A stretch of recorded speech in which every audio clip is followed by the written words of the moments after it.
long white lines may be changing our weather for the better. Details from Roger O'Neill.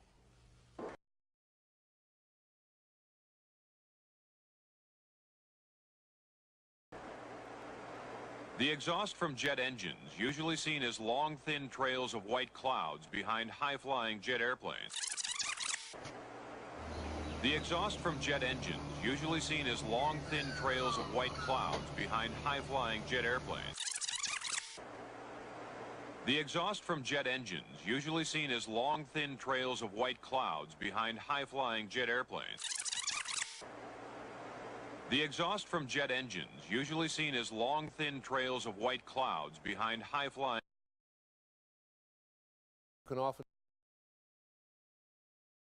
On clear days, you can often see long white lines being traced high in the sky. They are contrails of jet aircraft, actually long, slender clouds. Weathermen are finding them especially fascinating because a theory is being developed that those long white lines may be changing our weather for the better. Details from Roger O'Neill. The exhaust from jet engines, usually seen as long, thin trails of white clouds behind high-flying jet airplanes, may be a big reason why there are 30 fewer days of sunshine a year in the Midwest now than there were in 1900. The daily range between high and low temperatures has also narrowed. Weather researchers studying cloud cover in 10 Midwestern states found a sharp increase in cloudiness with the increase in commercial jet travel. Particularly in the main east-west jet corridor, there were even more clouds. A jet produces a contrail, or cloud, because its exhaust consists primarily of water vapor. In the absence of natural clouds, given the correct atmospheric conditions, jet aircraft in high frequency can almost completely cover the atmosphere, visible atmosphere, with clouds. Simonin says unlike most changes in the atmosphere caused by man, this one is beneficial. Clouds help farmers in the Midwest by blocking the sun. Temperature extremes can damage plants and speed up the evaporation of soil moisture. In the winter, city people benefit because clouds act as a blanket, preventing warm air from escaping into the atmosphere. No one is trying to make clouds now using jet engines, but this study suggests that jet travel is inadvertently making our days more cloudy. And someday, weather researchers may be able to use jets on purpose to change our weather. Roger O'Neill, NBC News, Champaign, Illinois. Higher and colder. Temperature 40 degrees below zero. Take off your glove and you lose some fingers.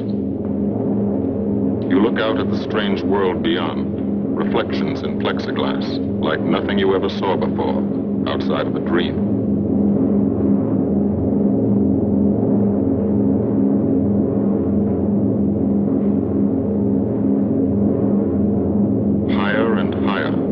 Lifeless stratosphere, until the exhaust of the engines mixing with the cold, thin air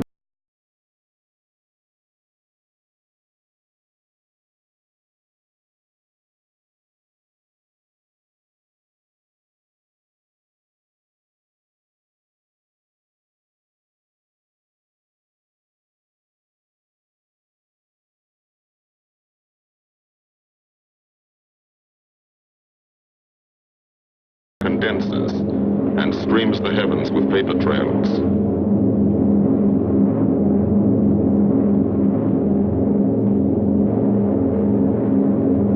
To the men in the ships, they're far from beautiful, for they point like beckoning fingers to the formation, signposts in the sky for the enemy to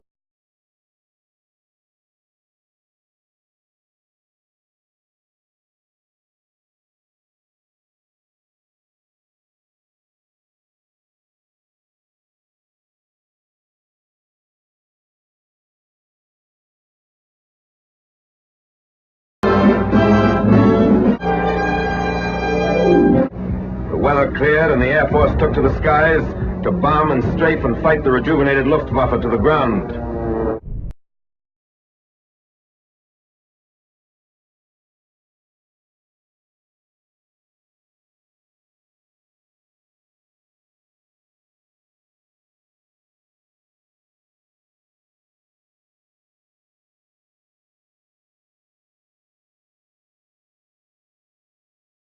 Exhaust vapor from dogfighting planes traces this pattern across the wintry skies.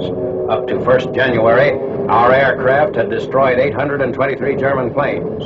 Also 73 probably destroyed, 250 damaged. Our losses, 331 planes.